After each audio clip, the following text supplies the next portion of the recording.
दिदी संघर राज्य सभापति मैडम कौन कहे आज धारणा आसुँच रही भारतीय मजदूर संघर ओडिशा राज्य उज्ज्वला दीदी संघ आज 3 दफा दाबी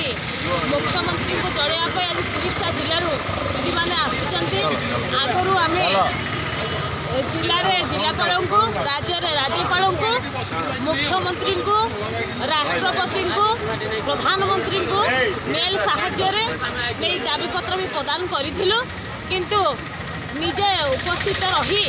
आम दाबी पत्र भी देइथिलु से प्रतिश्रुति पर प्रतिश्रुति दे चलिए इलेक्शन पर आम तुम दाबी पत्र को ग्रहण करी तार सुविचार करूँ बोली आमको कथा देइथिले तेणु